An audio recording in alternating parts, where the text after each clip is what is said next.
اللهم صل على محمد وعلى آل محمد كما صليت على إبراهيم وعلى آل إبراهيم إنك حميد مجيد.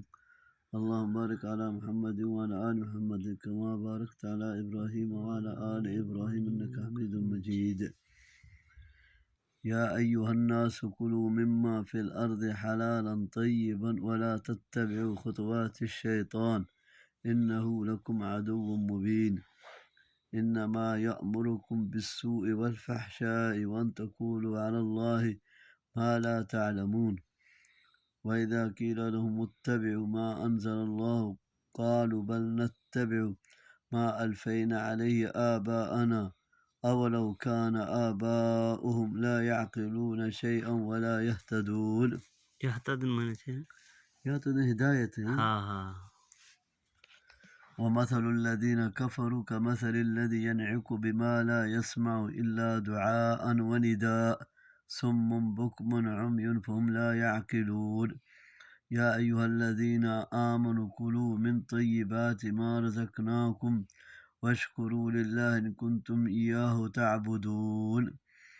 إنما حرم عليكم الميتة والدم ولحم الخنزير وما أحل به لغير الله فمن اضطر غير باغ ولا عاد فلا إثم عليه إن الله غفور رحيم. وغیرہ میں پھنس جاتے ہیں تو وہاں انہیں اپنے معبود بھول جاتے ہیں اور وہاں صرف اللہ تعالیٰ ہی کو پکارتے ہیں. وَإِذَا رَكِبُوا فِي الْفُلْكِ دَعَوُا اللَّهَ مُخْلِصِينَ لَهُ الدِّينَ سورۃ عنکبوت آیت 65. وَإِذَا غَشِيَهُم مَوْجٌ كَالظُّلَلِ دَعَوُا اللَّهَ مُخْلِصِينَ لَهُ الدِّينَ سورۃ لقمان 32. وَظَنُّوا أَنَّهُمْ أُحِيطَ بِهِمْ دَعَوُا اللَّهَ مُخْلِصِينَ لَهُ الدِّينَ سورۃ یونس 22. ان سب کا خلاصہ یہ ہے کہ مشرکین سخت مصیبت میں مدد کے لیے صرف ایک اللہ کو پکارتے ہیں. آخرت میں پیروں اور گدی نشینوں کی ان سب کا خلاصہ یہ ہے کہ مشرکین سخت مصیبت میں مدد کے لیے صرف ایک اللہ کو پکارتے ہیں. ہاں.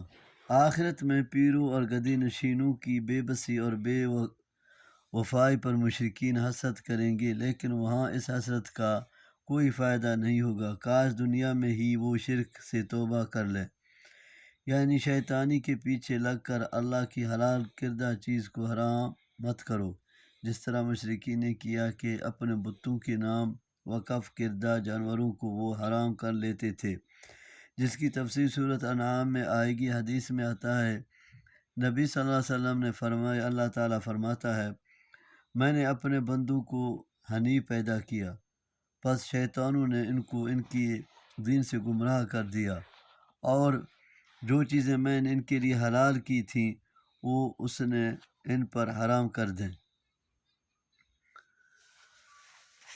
آج بھی اہل بدعت کو سمجھایا جائے کہ ان بدعات کی دین میں کوئی اصل نہیں تو وہ یہی جواب دیتے ہیں کہ یہ رسمیں تو ہمارے آباء اجداد سے چلی آ رہی ہیں، حالانکہ آباء اجداد بھی دینی بصیرت سے بہرہ اور ہدایت سے محروم رہ سکتے ہیں.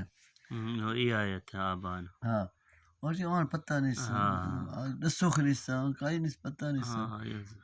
اس لیے یہ دلائل شریعت کے مقابلے میں آبا پرستی یا آبا ائمہ علماء کی اتباع غلط ہے. اللہ تعالیٰ مسلمانوں کو اس دلدل سے نکالے. ان کافروں کی مثال جنہوں نے تقلید آبا میں اپنے عقل و فہم کو معطل کر رکھا ہے ان جانوروں کی طرح ہے جن کو چروا بلاتا اور پکارتا ہے. وہ جانور آواز تو سنتے ہیں لیکن یہ نہیں سمجھتے کہ انہیں کیوں بلایا اور پکارا جا رہا ہے. اسی طرح یہ مقلدی بھی بہرے ہیں کہ حق کی آواز نہیں سنتے، گونگے ہیں کہ حق ان کی زبان سے نہیں نکلتا، اندھے ہیں کہ حق کے دیکھنے سے عاجز ہیں، اور بے عقل ہیں کہ دعوت حق اور دعوت توحید و سنت کے سمجھنے سے قاصر ہیں. یہاں دعا سے قریب کی آواز اور ندا سے دور کی آواز مراد ہے. اس میں اہل ایمان کو ان تمام پاکیزہ چیزوں کے کھانے کا حکم ہے جو اللہ نے حلال کی ہیں، اور اس پر اللہ کا شکر ادا کرنے کی تاکید ہے۔ اس سے ایک تو یہ معلوم ہوا کہ اللہ کی حلال کردہ چیزیں ہی پاک اور طیب ہیں، حرام کردہ اشیاء پاک نہیں، چاہے وہ نفس کو کتنی ہی مرغوب ہوں، جیسے اہل یورپ کو سور کا گوشت بڑا مرغوب ہے۔ دوسرا یہ کہ بتوں کے نام پر منسوب جانوروں اور اشیاء کو مشرکین اپنے اوپر جو حرام کر لیتے تھے، جس کی تفصیل سورۃ انعام میں ہے۔ مشرکین کا یہ عمل غلط ہے، اور اسی طرح ایک حلال چیز حرام نہیں ہوتی۔ تم ان کی طرح ان کو حرام مت کرو، حرام صرف وہی ہے جس کی تفصیل اس کے بعد والی آیت میں ہے۔ تیسرا یہ کہ اگر تم صرف ایک اللہ کی عبادت گزار ہو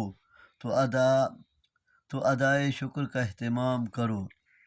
اس آیت میں چار حرام کردہ چیزوں کا ذکر ہے، لیکن اس سے کلمہ حصر انما کے ساتھ بیان کیا گیا ہے، جس ذہن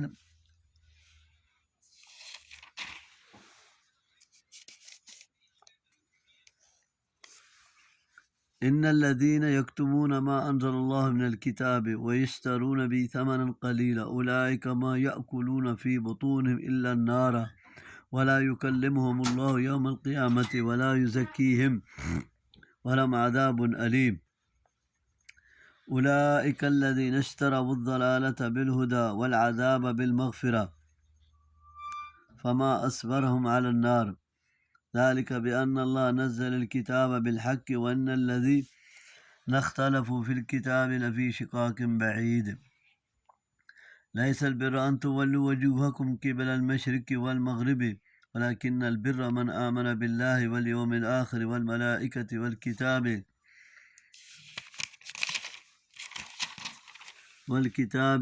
والنبيين وآتى المال على حب ذوي القربى واليتامى والمساكين وابن السبيل والسائلين وفي الرقاب وأقام الصلاة وآتى الزكاة والموفون بعهدهم إذا عاهدوا والصابرين في البأساء والضراء وحين البأس أولئك الذين صدقوا وأولئك هم المتقون يا أيها الذين آمنوا كتب عليكم القصاص في القتلى الحر بالحر والعبد بالعبد والأنثى بالأنثى فمن عفي له من أخيه شيء فاتباع بالمعروف وأداء إليه بإحسان ذلك تخفيف من ربكم ورحمة فمن اهتدى بعد ذلك فله عذاب أليم وَلَكُمْ فِي الْقِصَاصِ حَيَاةٌ يَا أُولِي الْأَلْبَابِ لَعَلَّكُمْ تَتَّقُونَ۔ سمن کے لیے بیماری اچھی ہے یعنی کھمے مڈی ہے۔ اچھا میں یہ شبہ پیدا ہوتا ہے کہ حرام صرف یہی چار چیزیں جب کہ ان کے علاوہ بھی کئی چیز حرام ہیں۔ اس لیے اول تو یہ سمجھ لینا چاہیے کہ یہ حصر ایک خاص سیاق میں آیا ہے، یعنی مشرکین کہ اس فعل کے ضمن میں کہ وہ حلال جانوروں کو بھی حرام قرار دے لیتے ہیں۔ اللہ تعالیٰ نے فرمایا کہ وہ حرام نہیں، حرام تو صرف یہ ہیں، اس لیے یہ حصر اضافی ہے، یعنی اس کے علاوہ بھی دیگر محرمات ہیں جو جہاں مذکور نہیں۔ دوسری حدیث میں دو اصول جانوروں کی حلت و حرمت کے لیے بیان کر دیے گئے ہیں، وہ یا آیات کی صحیح تفسیر کے طور پر سامنے رہنے چاہیے۔ درندوں میں ذو ناب وہ درندہ جو کچڑیوں سے شکار کرے، اور پرندوں میں ذو مخلب چونپے میں سے شکار کرے حرام ہے۔ تیسرے جن جانوروں کی حرمت حدیث سے ثابت ہے، مثلا گدھا، کتا وغیرہ بھی حرام ہے، جس سے اس بات کی طرف اشارہ نکلتا ہے کہ حدیث بھی قرآن کریم کی طرح دین کا ماخذ اور دین میں حجت ہے، اور دین دونوں کے ماننے سے مکمل ہوتا ہے، نہ کہ حدیث کو نظر انداز کر کے صرف قرآن سے۔ مردہ سے مراد ہر وہ حلال جانور ہیں جو بغیر ذبح کیے طبعی طور پر یا کسی حادثے سے جس کی تفصیل المائدہ میں ہے مر گیا ہو، یا شرعی طریقے کے خلاف اسے ذبح کیا گیا ہو، مثلا گلا گھونٹ دیا جائے یا پتھر یا لکڑی وغیرہ سے مارا جائے، یا جس طرح آج کل مشینی ذبح کا طریقہ ہے، جس میں جھٹکے سے مارا جاتا ہے۔ البتہ حدیث میں دو مراد جانور حلال قرار دیے گئے ہیں، ایک مچھلی دوسری ٹنڈی، وہ اس حکم میں میتہ سے مستثنیٰ ہے۔ خون سے مراد دم مسفوح ہے، یعنی ذبح کے وقت جو خون نکلتا اور بہتا ہے، گوشت کے ساتھ جو خون لگا رہ جاتا ہے وہ حلال ہے۔ یہاں بھی دو خون حدیث کی رو سے حلال ہیں، کلیجی اور تلی۔ خنزیر یعنی سور کا گوشت یہ بے غیرتی میں بدترین جانور ہے، اللہ نے اسے حرام قرار دیا ہے۔ وما احلّہ، وہ جانور یا کوئی اور چیز جسے غیر اللہ کے نام پر پکارا جائے، اس سے مراد وہ جانور ہیں جو غیر اللہ کے نام پر ذبح کیے جائیں، جیسے مشرکین عرب لات و عزیٰ وغیرہ کے ناموں پر ذبح کرتے تھے، یا آگ کے نام پر جیسے مجوس کرتے تھے، اور اسی میں وہ جانور بھی آ جاتے ہیں جو جاہل مسلمان فوت شدہ بزرگوں کی عقیدت و محبت، ان کی خوشنودی و تقرب حاصل کرنے کے لیے یا ان سے ڈرتے اور امیدیں رکھتے ہوئے قبروں اور آستانوں پر ذبح کرتے ہیں، یا مجاورین کو بزرگوں کی نیاز کے نام پر دے آتے ہیں، جیسے بہت سے بزرگوں کی قبروں پر بورڈ لگے ہوئے ہیں، مثلا دادا صاحب کی نیاز کے لیے بکرے یہاں جمع کرائے جائیں۔ ان جانوروں کو چاہے ذبح کے وقت اللہ ہی کا نام لے کر ذبح کیا جائے، یہ حرام ہی ہوں گے، کیونکہ اس سے مقصود رضا الہی نہیں، رضا اہل قبور اور تعظیم لغیر اللہ، یا خوف یا رجا من غیر اللہ سے فوق الاسباب طریقے سے ڈرایا امید ہے، جو شرک ہے۔ اسی طریقے سے جانوروں کے علاوہ جو اشیاء بھی غیر اللہ کے نام پر نظر نیاز اور چڑھاوے کی ہوں گی، حرام ہوں گی، جیسے قبروں پر لے جا کر یا وہاں سے خرید کر قبور کے ارد گرد فقراء مساکین پر دیگوں اور لنگروں کی یا مٹھائی یا پیسوں وغیرہ کی تقسیم، یا وہاں صندوقی جی میں نظر نیاز کے پیسے ڈالتا، یا اس کے موقع پر وہاں دودھ پہنچانا، یہ سب کام حرام اور ناجائز ہیں، کیونکہ یہ سب غیر اللہ کی نظر و نیاز کی صورت ہیں، اور نظر بھی نماز روزہ وغیرہ عبادت کی طرح ایک عبادت ہے، اور عبادت کی ہر قسم صرف ایک اللہ کے لیے مخصوص ہے۔ اس لیے حدیث میں ہے ملعون من ذبح لغیر اللہ، جس نے غیر اللہ کے نام پر جانور ذبح کیا وہ ملعون ہے۔ تفسیر عزیز میں بحوالہ تفسیر نشاپوری ہے، اجمع العلماء ان مسلما ذبح ذبیحة يريد بذبحها التقرب الى غیر اللہ صار مرتدا وذبیحته ذبیحة مرتد۔ تفسیر عزیز کے بحوالہ سے علماء کا اس بات پر اجماع ہے کہ اگر کسی مسلمان نے کوئی جانور غیر اللہ کا تقرب حاصل کرنے کی نیت سے ذبح کیا تو وہ مرتد ہو جائے گا، اور اس کا ذبیحہ ایک مرتد کا ذبیحہ ہوگا۔ یہ آیت قبلے کی ضمن میں ہی نازل ہوئی۔ ایک تو یہودی اپنے قبلے کو جو بیت المقدس کا مغربی حصہ ہے، اور نصارہ اپنے قبلے کی جو بیت المقدس کا مشرقی حصہ ہے، بڑی اہمیت دے رہے تھے اور اس پر فخر کر رہے تھے۔ دوسری طرف مسلمانوں کے تحویل قبلہ پرچہ مکوائیاں کر رہے تھے، جس سے بعض مسلمان بھی بعض دفعہ کبیدہ خاطر ہو جاتے۔ اللہ تعالیٰ نے فرمایا مشرق یا مغرب کی طرف کر لینا بذات خود کوئی نیکی نہیں ہے، بلکہ یہ تو صرف ایک مرکزیت اور اجتماعیت کے حصول کا ایک طریقہ ہے۔ اصل نیکی تو ان عقائد پر ایمان رکھنا ہے جو اللہ نے بیان فرمائے، اور ان اعمال و اخلاق کو اپنانا ہے جس کی تاکید اس نے فرمائی ہے۔ پھر آگے ان عقائد و اعمال کا بیان ہے۔ اللہ پر ایمان یہ ہے کہ اس سے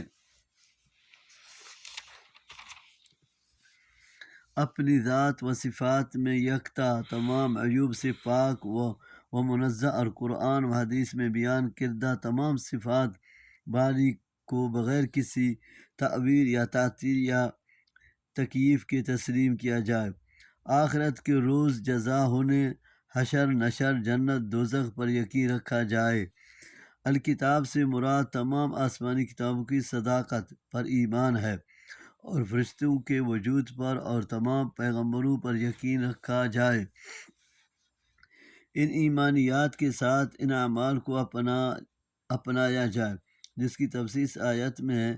الحبی ضمیر مال کی طرف راجع ہے، یعنی مال کی محبت کے باوجود مال خرچ کرے۔ البأسا سے تنگ دستی اور شدت، فقر، ذرہ سے نقصان یا بیماری، الباعث سے لڑائی اور اس کی شدت مراد ہے۔ ان تینوں حالتوں میں صبر کرنا، یعنی احکامات الہی سے صرف سرم و انحراف نہ کرنا نہایت گھٹن ہوتا ہے، اس لیے ان حالتوں کو خاص طور پر بیان فرمایا ہے۔ زمانہ جاہلیت میں کوئی نظم اور قانون تو تھا نہیں، اس لیے زور آور قبیلے کمزور قبیلوں پر جس طرح چاہے ظلم و جور کا ارتکاب کر لیتے۔ ایک ظلم کی شکل یہ تھی کہ کسی طاقتور قبیلے کا کوئی مرد قتل ہو جاتا تو وہ صرف قاتل کو قتل کرنے کے بجائے قاتل کے قبیلے کے کئی مردوں کو، بلکہ بسا اوقات پورے قبیلے ہی کو تہس نہس کرنے کی کوشش کرتے، اور عورت کے بدلے مرد کو اور غلام کے بدلے آزاد کو قتل کرتے ہیں۔ اللہ تعالیٰ نے اس فرق و امتیاز کو ختم کرتے ہوئے فرمایا کہ جو قاتل ہوگا قصاص بدلے میں اسی کو قتل کیا جائے گا۔ قاتل آزاد ہے تو بدلے میں وہی آزاد، غلام تو بدلے میں وہی غلام، اور عورت ہے تو بدلے میں وہی عورت ہی قتل کی جائے گی، نہ کہ غلام کی جگہ آزاد اور عورت کی جگہ مرد، یا ایک مرد کے بدلے میں متعدد مرد۔ اس کا یہ مطلب نہیں کہ مرد اگر عورت کو قتل کر دے تو قصاص میں کوئی عورت قتل کی جائے گی، یا عورت مرد کو قتل کر دے تو کسی مرد کو قتل کیا جائے، جیسا کہ ظاہری الفاظ سے مفہوم نکلتا ہے، بلکہ یہ الفاظ شان نزول کے اعتبار سے ہیں، جس سے یہ واضح ہو جاتا ہے کہ قصاص میں قاتل ہی کو قتل کیا جائے گا، چاہے مرد ہو یا عورت، طاقتور ہو یا کمزور۔ المسلمون تتکافی دماؤہم، تمام مسلمانوں کے خون مرد ہو یا عورت برابر ہیں۔ وہ آیت کا وہی مفہوم ہے جو قرآن کریم کی دوسری آیت النفس بالنفس کا ہے۔ احناف نے اس اصطلاح کرتے ہوئے کہا ہے کہ مسلمان کو کافر کے قصاص میں قتل کیا جائے گا، لیکن جمہور العلماء کے قائل نہیں، کیونکہ حدیث میں وضاحت ہے لا یقتل مسلم بکافر، مسلمان کافر کے بدلے قتل نہیں کیا جائے گا۔ مزید دیکھیے آیت 45 سورۃ مائدہ۔ معافی کی دو صورتیں ہیں، ایک بغیر معاوضہ مالی یعنی دیت دی، بغیر ہی محض رضا الہی کے لیے معاف کر دینا۔ دوسری صورت قصاص کی بجائے دیت قبول کر لینا۔ اگر یہ دوسری صورت اختیار کی جائے تو کہا جا رہا ہے کہ طالب دیت بھلائی کا اتباع کرے۔ وَأَدَاءٌ إِلَيْهِ بِإِحْسَانٍ، میں قاتل کو کہا جا رہا ہے کہ بغیر تنگ کیے اچھے طریقے سے دیت کی ادائیگی کرے، اور یا مقتول نے اس کی جان بخش کر کے اس پر جو احسان کیا ہے اس کا بدلہ احسان ہی کے ساتھ دے۔ الجزاء الاحسان الی الاحسان، یہ تخفیف اور رحمت یعنی قصاص، معافی یا دیت تین صورتیں ہیں اللہ تعالیٰ کی طرف سے خاص تم پر ہوئی ہے، ورنہ اس سے قبل اہل تورات کے لیے قصاص یا معافی تھی، دیت نہیں تھی، اور اہل انجیل عیسائیوں میں صرف معافی ہی تھی، قصاص تھا نہ دیت۔ تورات استا انجیل نیستا، دونوں نہیں استا چی دی گیا معافی دیا. ہاں اس سے قبل اہل تورات کے لیے ہاں قصاص یا معافی تھی، یا قصاص یا مافیا دیت نہیں تھی. دیت نیست اور اہل انجیل عیسائیوں میں صرف معافی ہی تھی، قصاص تھا نہ دیت. معافی دی گیا ہاں قصاص نہیں تھا، قصاص نہ دیت تھا. قبول دیت یا اخذ دیت کے بعد قتل بھی کر دے تو یہ سرکشی اور زیادتی ہے جس کی سزا اسے دنیا و آخرت میں بھگتنی ہوگی. جب قاتل کو یہ خوف ہوگا کہ میں بھی قصاص میں قتل کر دیا جاؤں گا تو پھر اسے کسی کو قتل کرنے کی ضرورت نہیں ہوگی. اور جس معاشرے میں یہ قانون قصاص نافذ ہو جاتا ہے وہاں یہ خوف معاشرے کو قتل و خون ریزی سے محفوظ رکھتا ہے، جس سے معاشرے میں نہایت امن اور سکون رہتا ہے. اس کا مشاہدہ آج بھی سعودی معاشرے میں کیا جا سکتا ہے.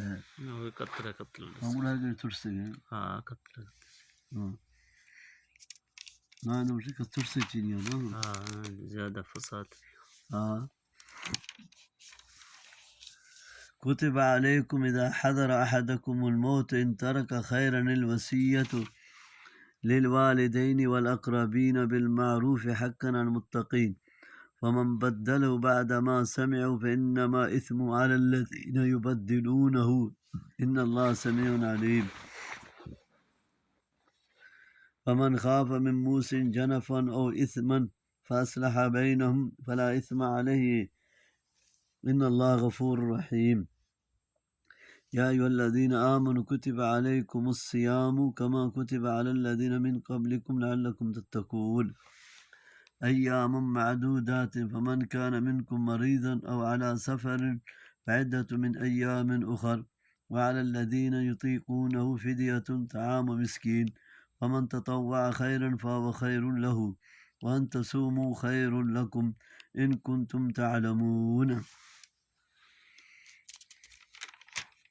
پڑھتے ہیں. جہاں اسلامی حدود کے نفاذ کی یہ برکت الحمدللہ موجود ہے، کاش دوسرے اسلامی ممالک بھی اسلام حدود کا نفاذ کر کے اپنے عوام کو یہ پرسکون زندگی مہیا کر سکیں. وصیت کرنے کا یہ حکم آیت موارث کے نزول سے پہلے دیا گیا تھا، اب یہ منسوخ ہے. نبی صلی اللہ علیہ وسلم کا فرمان ہے ان اللہ قد اعطى كل ذی حق حقه فلا وصیت للوارث. اللہ تعالیٰ نے ہر حق والے کو اس کا حق دے دیا ہے، یعنی ورثاء کے حصے مقرر کر دیے ہیں، بس اب کسی وارث کے لیے وصیت کرنا جائز نہیں. البتہ اب ایسے رشتہ داروں کے لیے وصیت کی جا سکتی ہے جو وارث نہ ہو، یا راہ خیر میں خرچ کرنے کے لیے کی جا سکتی ہے، اور اس کی زیادہ سے زیادہ حد ثلث 1/3 مال ہے، اس سے زیادہ کی وصیت نہیں کی جا سکتی. صحیح حصہ وصیت کرنا. تو صحیح وصیت کرنا زیادہ نہ. جنفن مائل ہونا کا مطلب ہے یا غلطی یا بھول سے کسی ایک رشتہ دار کی طرف زیادہ مائل ہو کر دوسروں کی حق تلفی کرے، اور اسم سے مراد ہے جان بوجھ کر ایسا کرے، یا اسم سے مراد گناہ کی وصیت ہے جس کا بدلنا اور اس پر عمل نہ کرنا ضروری ہے. اس سے معلوم ہوا کہ وصیت میں عدل و انصاف کا اہتمام ضروری ہے، ورنہ دنیا سے جاتے بھی ظلم کا ارتکاب اس کے آخروی نجات کا نقطہ نظر سے سخت خطرناک ہے.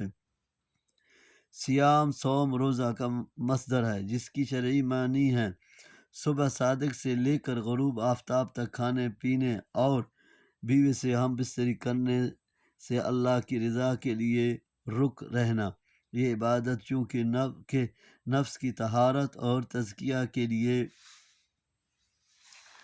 بہت اہم ہے، اس لیے اسے تم سے پہلی امتوں پر بھی فرض کیا گیا تھا. اس کا سب سے بڑا مقصد تقوی کا حصول ہے، اور تقوی انسان کے اخلاق و کردار کے سنوارنے میں بنیادی کردار ادا کرتا ہے. یہ بیمار اور مسافر کو رخصت دے دی گئی ہے کہ وہ بیماری یا سفر کی وجہ سے رمضان مبارک میں جتنے روزے نہ رکھ سکے ہوں وہ بعد میں رکھ کر کتنی پوری کر لیں۔ یطیقون کا ترجمہ یتجمشون نہایت مشقت سے روزہ رکھ سکیں گے کیا گیا۔ یہ حضرت ابن عباس رضی اللہ عنہ سے منقول ہے۔ امام بخاری نے بھی اس سے پسند کیا ہے، یعنی جو شخص زیادہ بڑھاپے یا ایسی بیماری کی وجہ سے جس سے شفایابی کی امید نہ ہو روزہ رکھنے میں مشقت محسوس کرے وہ ایک مسکین کا کھانا بطور فدیہ دے دے۔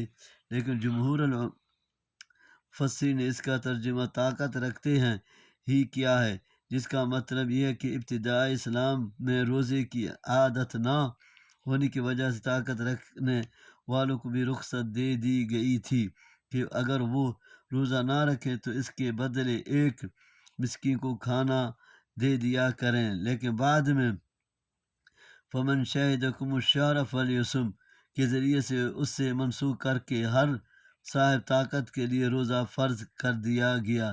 تاہم زیادہ بوڑھے دائمی مریض کے لیے اب بھی یہی حکم ہے کہ وہ فدیہ دے دیں، اور حاملہ حمل والی اور مرضعہ دودھ پلانے والی عورتیں اگر مشقت محسوس کریں تو وہ مریض کے حکم میں ہوں گی، یعنی وہ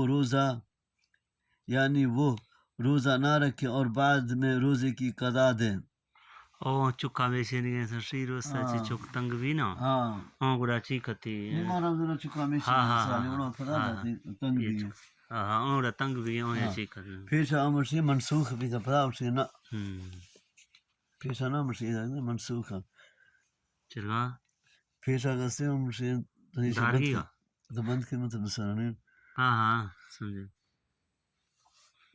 ادا کسی شہر رمضان تو ادا میشتنا سواشی بیمار نہیں ہے رمضی آدمی سفر یا رمضی آدمی سال سے چک میشنی گڑا سے قضا خط جو خوشی سے ایک مسکین کی بجائے 2 یتیم مسکین کو کھانا کھلا دے تو اس کے لیے زیادہ بہتر ہے۔ رمضان میں نزول قرآن کا یہ مطلب نہیں کہ مکمل قرآن کسی ایک رمضان میں نازل ہو گیا، بلکہ یہ ہے کہ رمضان کی شب قدر میں لوح محفوظ سے آسمان دنیا پر اتار دیا گیا اور وہاں بیت العز میں رکھ دیا گیا۔ وہاں سے حسب حالات 23 سالوں تک اترتا رہا۔ اس لیے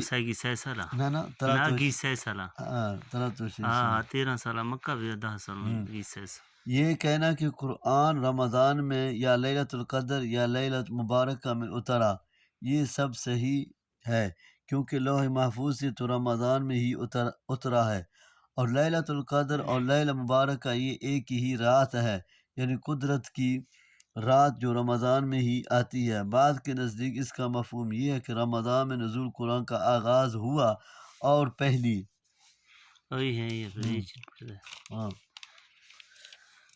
شهر رمضان الذي أنزل فيه القرآن هدى للناس وبينات من الهدى والفرقان فمن شهد منكم الشهر فليصم ومن كان مريضا أو على سفر فعدة من أيام أخر يريد الله بكم اليسر ولا يريد بكم العسر ولتكملوا العدة ولتكبروا الله على ما هداكم ولعلكم تشكرون وإذا سألك عبادي عني فإني قريب أجيب دعوة الداع إذا دعاني فليستجيبوا لي وليؤمنوا بي لعلهم يرشدون أحل لكم ليلة الصيام الرفث إلى نسائكم هن لباس لكم وأنتم لباس لهن علم الله أنكم كنتم تختانون أنفسكم فتاب عليكم وعفى عنكم فالآن باشروهن وابتغوا ما كتب الله لكم وكلوا واشربوا حتى يتبين لكم الخيط الأبيض من الخيط الأسود من الفجر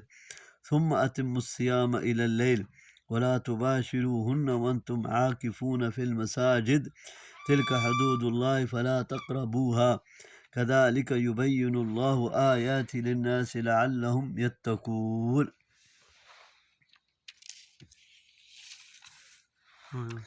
پہلی وحی جو غار حرا میں آئی وہ رمضان میں آئی۔ اس اعتبار سے قرآن مجید اور رمضان مبارک کا آپس میں نہایت گہرا تعلق ہے۔ اسی وجہ سے نبی کریم صلی اللہ علیہ وسلم اس ماہ مبارک میں حضرت جبرائیل علیہ السلام سے قرآن کا دورہ کیا کرتے تھے، اور جس سال آپ صلی اللہ علیہ وسلم کی وفات ہوئی، آپ صلی اللہ علیہ وسلم رمضان میں جبرائیل علیہ السلام کے ساتھ 2 مرتبہ دور کیا۔ رمضان کی 3 راتوں 23، 25 اور 27 میں آپ صلی اللہ علیہ وسلم نے صحابہ رضی اللہ کو باجماعت قیام اللیل بھی کرایا، جس کو اب تراویح کہا جاتا ہے۔ صحیح ترمذی و صحیح ابن ماجہ البانی یہ تراویح 8 رکعات میں وتر 11 رکعات تھی، جس کی صراحت حضرت جابر رضی اللہ کی روایت جو قیام اللیل مروزی وغیرہ میں ہے، اور حضرت عائشہ رضی اللہ عنہ کی روایت صحیح بخاری میں موجود ہے۔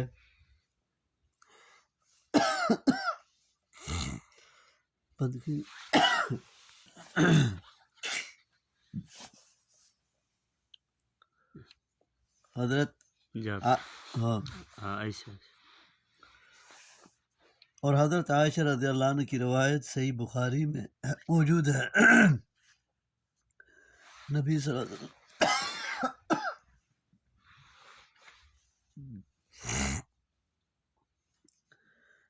وسلم کا 20 رکعات تراویح پڑھنا کسی بھی صحیح حدیث سے ثابت نہیں ہے، البتہ چونکہ بعض صحابہ کرام رضی اللہ عنہم سے 11 رکعات سے زیادہ پڑھنا ثابت ہے،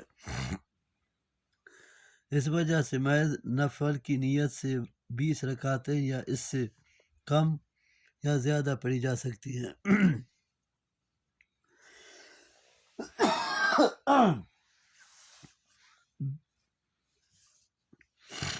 رمضان مبارک کے احکام و مسائل کے درمیان دعا کا مسئلہ بیان کر کے یہ واضح کر دیا گیا کہ رمضان میں دعا کی بھی بڑی فضیلت ہے، جس کا خوب اہتمام کرنا چاہیے۔ خصوصاً افطاری کے وقت کو قبولیت دعا کا خاص وقت بتلایا گیا ہے۔ تاہم قبولیت دعا کے لیے ضروری ہے کہ ان آداب و شرائط کو ملحوظ رکھا جائے جو قرآن و حدیث میں بیان ہوئے ہیں، جن میں سے 2 یہاں بیان کیے گئے ہیں۔ ایک اللہ پر صحیح معنوں میں ایمان، اور دوسرا اس کی اطاعت و فرمانبرداری۔ اس طرح احادیث میں حرام خوراک سے بچنے اور خشوع و خضوع کا اہتمام کرنے کی تاکید کی گئی ہے۔ ابتدائی اسلام میں ایک حکم یہ تھا کہ روزہ افطار کرنے کے بعد عشاء کی نماز یا سونے تک کھانے پینے اور بیوی سے مباشرت کرنے کی اجازت تھی۔ سونے کے بعد ان میں سے کوئی کام نہیں کیا جا سکتا تھا۔ بند ظاہر بات ہے یہ تو پابندی سخت تھی اور اس پر عمل مشکل تھا۔ اللہ تعالیٰ نے اس آیت میں یہ دونوں پابندیاں اٹھا لیں اور افطار سے لے کر صبح صادق تک کھانے پینے اور بیوی سے مباشرت کرنے کی اجازت مرحمت فرما دی۔ رفث سے مراد بیوی سے ہم بستری کرنا ہے۔ الخیط الابیض سے صبح صادق اور خیط الاسود سیاہ دھاری سے مراد رات ہے۔ مسئلہ اس سے یہ بھی معلوم ہوا کہ حالت جنابت میں روزہ رکھا جا سکتا ہے، کیونکہ فجر تک اللہ تعالیٰ نے مذکورہ امور کی اجازت دی ہے، اور صحیح بخاری اور صحیح مسلم کی روایت سے بھی اس کی تائید ہوتی ہے۔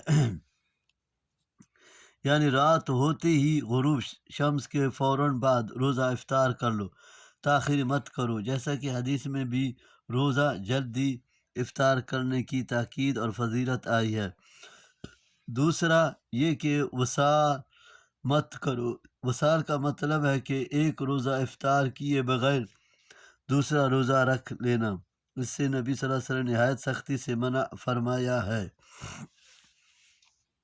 اعتکاف کی حالت میں بیوی سے مباشرت اور بوس و نکار کی اجازت نہیں ہے، البتہ ملاقات اور بات چیت جائز ہے۔ عاکفون فی المساجد سے استدلال کیا گیا کہ اعتکاف کے لیے مسجد ضروری ہے، چاہے مرد ہو یا عورت۔ ازواج مطہرات نے بھی مسجد میں اعتکاف کیا ہے، اسی عورتوں کا اپنے گھروں میں اعتکاف بیٹھنا صحیح نہیں، البتہ مسجد میں ان کے لیے ہر چیز کا مردوں سے الگ انتظام کرنا ضروری ہے تاکہ مردوں سے کسی طرح کا اختلاط نہ ہو۔ اعتکاف سے یہ مساجد یہ آیت ہے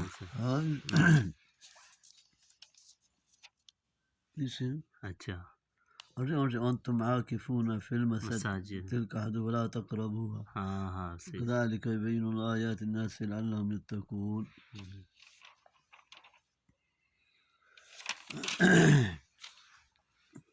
ولا تأكلوا أموالكم بينكم بالباطل وتدلوا بها إلى الحكام لتأكلوا فريقا من أموال الناس بالإثم وأنتم تعلمون يسألونك عن الأهلة قل هي مواقيت للناس والحج وليس البر بأن تأتوا البيوت من ظهورها ولكن البر من اتقى وأتوا البيوت من أبوابها واتقوا الله لعلكم تفلحون وقاتلوا في سبيل الله الذين يقاتلونكم ولا تعتدوا إن الله لا يحب المعتدين واقتلوهم حيث ثقفتموه وأخرجوا من حيث أخرجوكم والفتنة أشد من القتل ولا تقاتلوهم عند المسجد الحرام حتى يقاتلوكم فيه فإن قاتلوكم فاقتلوهم كذلك جزاء الكافرين فإن انتهوا فإن الله غفور رحيم وقاتلوهم حتى لا تكون فتنة ويكون الدين لله فإن انتهوا فلا عدوان إلا على الظالمين۔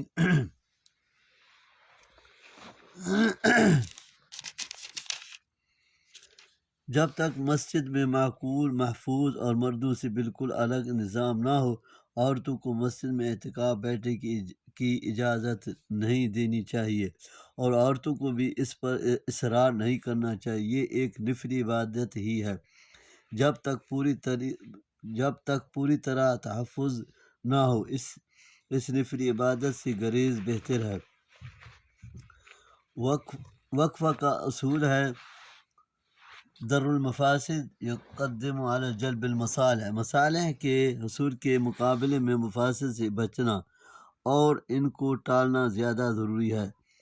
ایسے شخص کے بارے میں ہے جس کے پاس کسی کا حق ہو لیکن حق والے کے پاس ثبوت نہ ہو، اس کمزوری سے فائدہ اٹھا کر وہ عدالت یا حاکم مجاز سے اپنے حق میں فیصلہ کروا لے اور اسی طرح دوسرے کا حق غصب کر لے، یہ ظلم ہے اور حرام ہے۔ عدالت کا فیصلہ ظلم اور حرام کو جائز اور حلال نہیں کر سکتا، یہ ظالم عند اللہ مجرم ہوگا۔ اللہ برا مجرم ہے، ثبوت نہیں منے نہیں نہ مردی واٹتے اللہ پر مجرم دیکھ چین نہیں صحیح۔ انصار اور دوسرے عرب جاہلیت میں جب حج یا عمرہ کا احرام باندھ لیتے اور پھر کسی خاص ضرورت کے لیے گھر آنے کی ضرورت پڑ جاتی تو دروازے سے آنے کی بجائے پیچھے سے دیوار پھلانگ کر اندر آتے، اس کو وہ نیکی سمجھتے۔ اللہ تعالیٰ نے فرمایا یہ نیکی نہیں ہے۔ اس آیت میں پہلی مرتبہ ان لوگوں سے لڑنے کی اجازت دی گئی ہے جو مسلمانوں سے آمدہ کتار رہتے تھے، تاہم زیادتی سے منع فرمایا، جس کا مطلب یہ ہے کہ مثلا مت کرو، عورتوں، بچوں اور بوڑھوں کو قتل نہ کرو جن کا جنگ میں حصہ نہ ہو، اسی طرح درخت وغیرہ جلا دینا یا جانوروں کو بغیر مصلحت کے مار ڈالنا بھی زیادتی ہے جن سے بچا جائے۔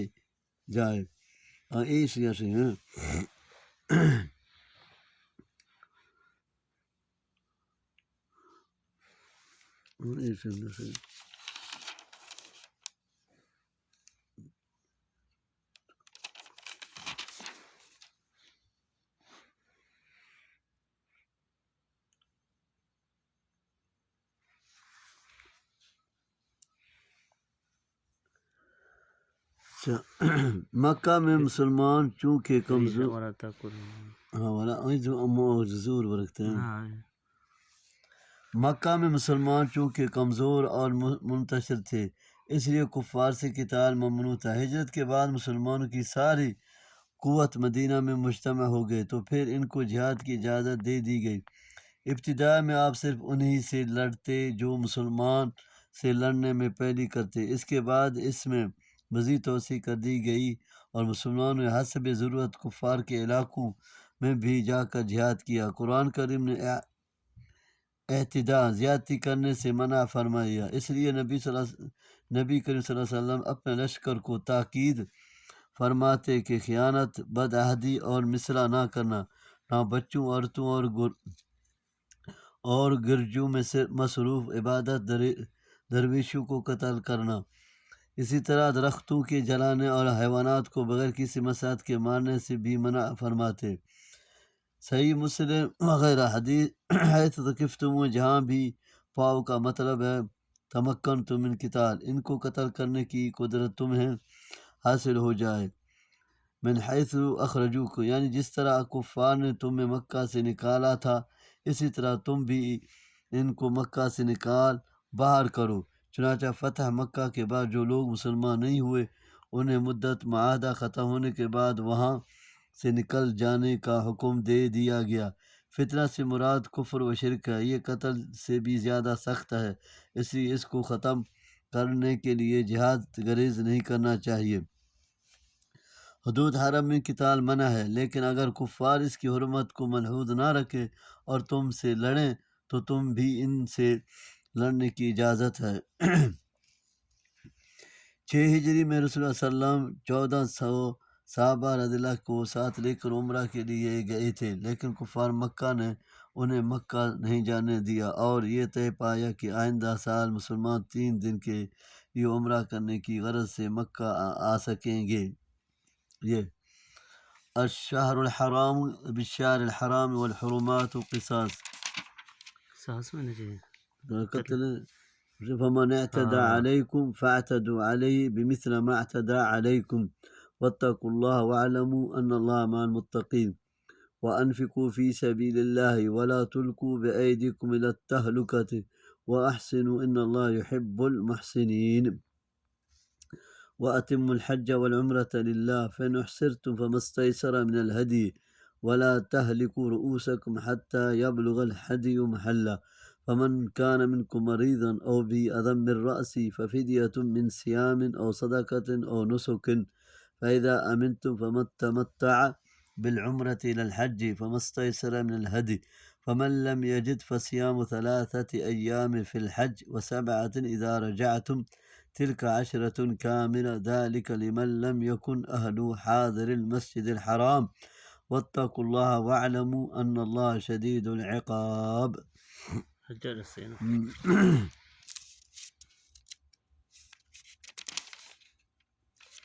یہ مہینہ تھا جو حرمت والے مہینے میں سے ایک ہے۔ جب دوسرے سال مسلمان حسب معاہدہ اس مہینے میں عمرہ کرنے کے لیے جانے لگے تو اللہ تعالیٰ نے یہ آیت نازل فرمائے۔ مطلب یہ ہے کہ اسی دفعہ بھی اگر کفار مکہ اس مہینے کی حرمت پامال کر کے گزشتہ سال کی طرح تمہیں مکے میں جانے سے روکیں تو تم بھی اس کی حرمت کو نظر انداز کر کے ان سے بھرپور مقابلہ کرو۔ حرمتوں کو ملحوظ رکھنے میں بدلہ ہے، یعنی وہ حرمت کا خیال رکھیں تو تم بھی رکھو، بصورت دیگر تم بھی حرمت کو نظر انداز کر کے کفار کو عبرت ناک سبق سکھاؤ۔ اس سے بعض لوگوں نے ترک انفاق، بعض نے ترک جہاد اور بعض نے گناہ پر گناہ کیے جانا مراد لیا ہے، اور یہ ساری ہی صورتیں ہلاکت کی ہیں۔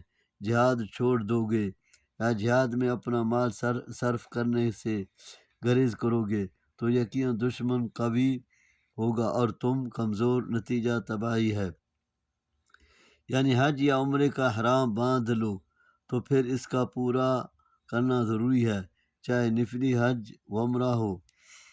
اگر راستے میں دشمن یا شدید بیماری کی وجہ سے رکاوٹ ہو جائے تو ایک جانور ہدی، ایک بکری اور گائے یا اونٹ کا 7واں حصہ جو بھی میسر ہو، وہیں ذبح کر کے سر منڈوا لو اور حلال ہو جاؤ، جیسے نبی صلی اللہ علیہ وسلم اور آپ کے صحابہ رضی اللہ عنہ نے وہیں حدیبیہ میں قربانیاں ذبح کی تھیں، اور حدیبیہ حرم سے باہر ہے، اور آئندہ سال اس کی قضا دو، جیسے نبی صلی اللہ علیہ وسلم نے 6 ہجری والے عمرے کی قضا 7 ہجری میں دی۔ یعنی قضا ادا تھے ہیں۔ ہاں اس کا عطف واتم الحجہ پر ہے، اور اس کا تعلق حالت امن سے ہے، یعنی امن کی حالت میں اس وقت تک سر نہ منڈواؤ، احرام کھول کر حلال نہ ہو، جب تک تمام مناسک حج پورے نہ کر لو۔ یعنی اس کو ایسی تکلیف ہو جائے کہ سر کے بال منڈوانے پڑ جائیں تو اس کا فدیہ ضروری ہے۔ حدیث کی روح سے لازم سائیں، یعنی اس کو ایسی تکلیف ہو جائے کہ سر کے بال منڈوانے پڑ جائیں تو اس کا فدیہ ضروری ہے۔ بیماری پترا فدیہ لازم جی ہاں۔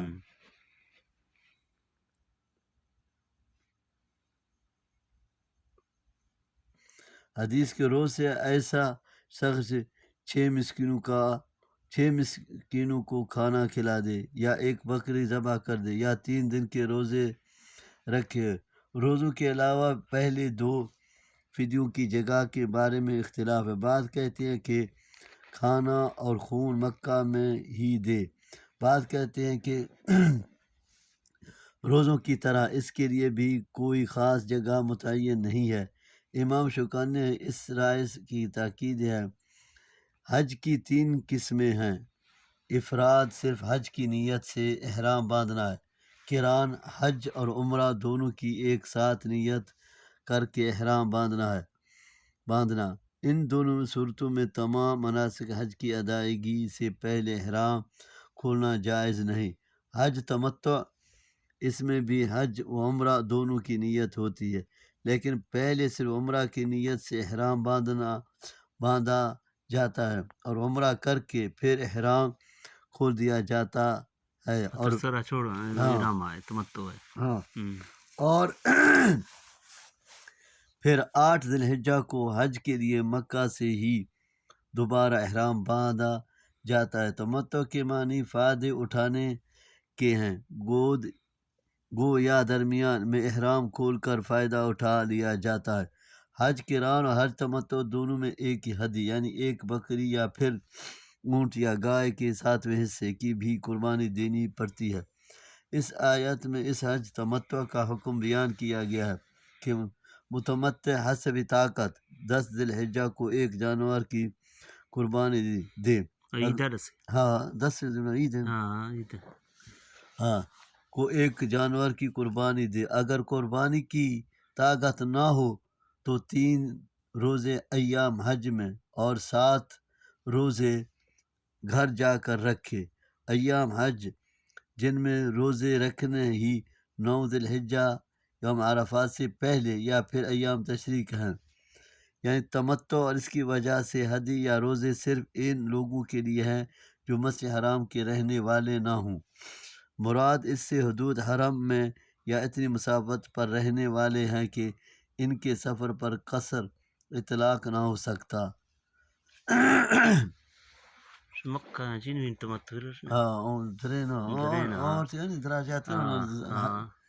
هدية ذرننا ora rushka daro سروش قدنا هفت روش قدنا ملكا برو guda daro